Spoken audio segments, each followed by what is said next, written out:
Hi, and welcome to another narrative presented by yours truly, Cryptids Roost. If you enjoy this and the other stories, please be so kind as to hit the like button and don't forget to subscribe. This will help with the YouTube's algorithm and will promote the channel more. Now, even though I'm not yet monetized by YouTube, I have created some awesome merch for you guys. So please be so kind as to visit www.redbubble.com/people/cryptids-roost and grab yourself a t-shirt, mug, wall clock, duvet cover, or whatever else grabs your fancy. The link will be in the description. Also, if you would like an honourable mention, take a snapshot of yourself along with your merch and I'll feature it in one of the videos. Oh, and thank you all for helping us reach the first milestone of 100 subscribers. The next milestone is 500. I'm sure we can do it. Oh, and don't forget to leave a comment on the videos. Maybe tell us how you would handle the upcoming situations. So grab your coffee, sit back and enjoy the show. A Guide from a Monster Hunter, Part 6. This brilliant series is written by Reddit user SoLonely200. First off, thought nuclear radiation. This is Ulysses, and I have a doozy of a story to tell. I went on a hunt for Wendigo in the Nevada desert. Boy, I wish it was just Wendigo. I've been making my way back to civilization for about 3 days, and now that I'm in a place that's safe, I'm typing this up. It all began after the last post. If you remember, I hadn't had much to share in the way of new stories. Well, now I do. There had been brutal animal attacks along a stretch of road in the Nevada desert that I can't legally name. From descriptions and eyewitness reports, I narrowed it down to the Wendigo. It fit their MO and their usual hunting grounds. I called in a favour and had that part of the road closed off. For maintenance was the excuse we gave others. Even had some undercover agents pose as road workers. They knew what we were dealing with, or at least they did as far as the Wendigos go. The skinny bastards made their first attack at dusk. A guy, his name was Tim I think, was smoking a cigarette by himself and got his throat ripped out. Barely heard his screams because he was drowning in his own blood. When I arrived, the Wendigo was already feasting on his innards.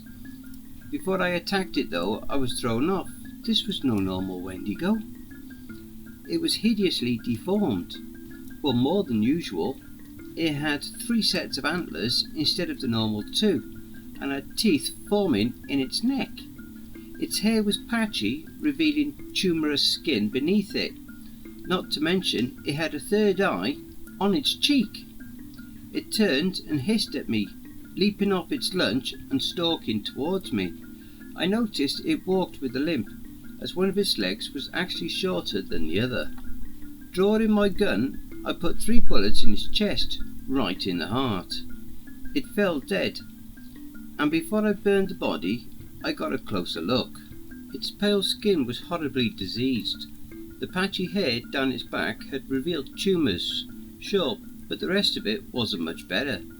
I shined my flashlight on it, and another hunter, a Russian fella named Vladimir, smelling of booze and cheap cologne, walked up behind me. "Wendigo?" he asked. "Yep." "Say, have you ever seen one like this?" I stood and shined the light out on it. "Yes, but only in one location, Pripyat." I looked at him. "Apologies. You Americans probably know it better as Chernobyl. It wasn't Wendigo, but it looked like this." We burned the body and then we waited. There could have been more Wendigo in the area, and the smell of their brethren's burning carcass would likely draw them in. Sure enough, within an hour or so, I smelled rotten meat. A Wendigo pounced on me out of the darkness. It was much bigger than any Wendigo I'd encountered, about 7 or 8 feet tall. Its teeth were horribly rotten, with several poking out of its gum line. I shoved the skinny fucker off of me and got a look at the full beast. It had 7 fingers on one hand and 5 on the other. Its skin wasn't pale, but an oily black. and its normal skull-shaped head was warped, looking half like a deer skull and half like a human, with misshapen antlers on its neck. Its hair was almost completely fallen out, revealing bubbling tumours beneath. I realised then that these poor bastards weren't normal Wendigo. They must have been mutated by the nuclear tests of the 50s in Nevada. Whatever the case, it didn't look happy with me. I fired off 2 rounds into its heart, but that did little more than stun it. It ran at me again, and I quickly drew my knife as it tackled me to the ground. It bit a chunk out of my shoulder, but before it could do any more, I plunged the knife into its heart. I pushed its now limp body off of me and covered it in gasoline. As I got ready to light the match, I saw another watching me out of my corner of my eye. It was about the size of a child. I had taken to calling young Wendigo Wendlings. They weren't nearly as vicious as their parents, but would be when they got bigger. Just like the rest, its skin had tumours. It feebly walked towards me, sniffing at the fallen Wendigo before me. It looked at me with the eyes of an intelligent creature, but it was still wrong. It looked like it had a nasty case of scoliosis, and its spine was bent out of shape. It had a thumb growing in its forehead, and far too many fingers on its hands. Sighing, I reloaded the pistol and put a bullet in its chest. As the bodies burned, it dawned on me that these guys were probably in a lot of pain, and they were doing what any animal in pain did, lash out.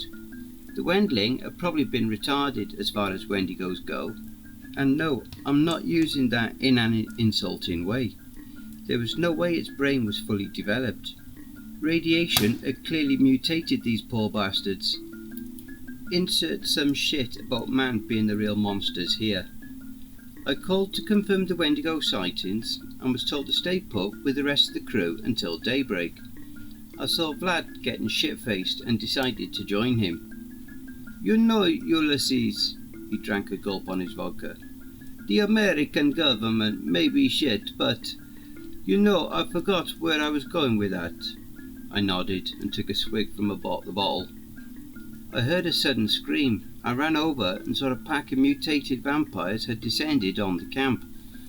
Unlike the ones I had encountered previously, these guys were completely blind. Their eyes were milky white. Some had dislodged jaws like snakes, and others had eyes growing on their torso, milky white as well. Their skin was varying shades of black, grey and blue. Their teeth were more like barbs than regular fangs, but they were vampires regardless. The feral bloodsuckers circled in on me, and I honestly almost shit myself.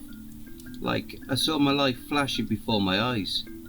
Vlad ran through the pack, splitting them like the Red Sea with an improvised torch, using a bandana, a stick and vodka. The creatures, sensing the heat of the flames, hissed and backed up. "Ugly fucks!" I heard him curse it to himself in Russian. Did I mention I picked up some Russian from my travels? Needed something to do on those long drives. "Ulysses, stay close to the flames. Even when blind, these fuckers hate it." He shooed them back as we made our way to the truck. Every time one got too close, he scared it away with a torch. We got in the truck and locked the doors. We radioed in for some backup. Too many for just us to take on. We kept the lights on all night, and neither of us slept. The battery died before sunrise, but I think they forgot about us.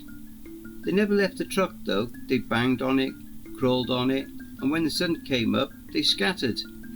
We took the opportunity to hightail it out of there. We walked on the empty stretch of road for 3 days. When we got back and radioed in, we found that a call for backup had never come through. We kept the fires burning hot during the nights. The mutant vampires were still out there, and there was no telling how big their colony was. Right now, I'm in some shitty hotel in Reno. No idea what happened to Vlad. All I do know is they sent me more hunters to find the vampire's den. The Wendigos, well, we aren't really sure if they are still out there. Oh, one thing I didn't mention was I heard the wailing of the crier one night. Vlad didn't even so much as budge, snoring heavily, but the wailing of that thing sounded in the distance. I knew it was hunting me, but nothing I could do now. Anyway, that's all I have time for now. This has been Ulysses. Wow, what an epic episode! If you enjoyed listening to this narrative, be sure to pop over to the author's Reddit profile, SoLonely200, and drop them a line or even give them a glowing review. The link to their Reddit profile will be below in the description.